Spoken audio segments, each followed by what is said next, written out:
இருக்கு. 4th standard class room இது நடந்ததுங்க ஐயா.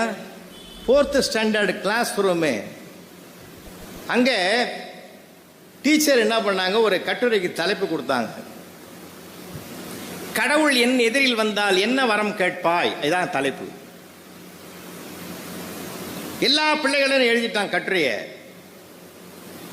வெள்ளிக்கிழமை வச்சதுனால அந்த அம்மா என்ன பண்ணாங்க, பேப்பரை பண்டல் பண்ணிட்டுது வீட்டுக்கு எடுத்து போயிடுது. ஞாயிற்றுக்கிழமை காலையில் 10 மணிக்கு டிஃபன் சாப்பிட்டுட்டு பேப்பரை திருத்துறதுக்கு உட்காந்தாங்க. பேப்பரை எடுத்தாங்க.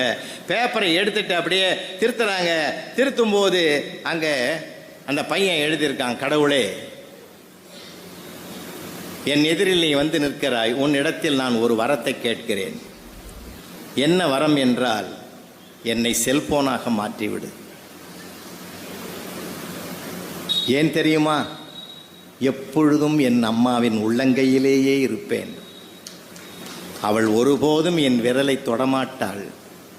அவள் உள்ளங்கையிலே எப்பொழுதும் இருப்பேன். சமைக்கும் போதும் என்னை பார்த்து சிரிப்பாள், பேசும்போதும் என்னை பார்த்து சிரிப்பாள், என்னை போகிற இடங்களிலெல்லாம் எடுத்துக்கொண்டு போகிறாள். ஆகையினாலே என்னை செல்போனாக்கி விடு.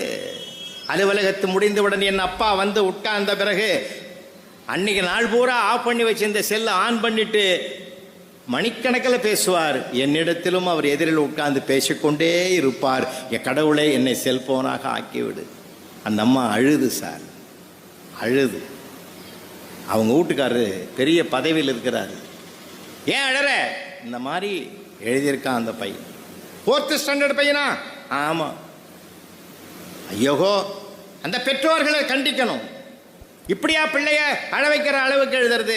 4வது கிளாஸ் படிக்கிற வயசுல அந்த அம்மா தேம்பி சொல்லிச்சு, அவன் நம்ம பையன்தாங்க.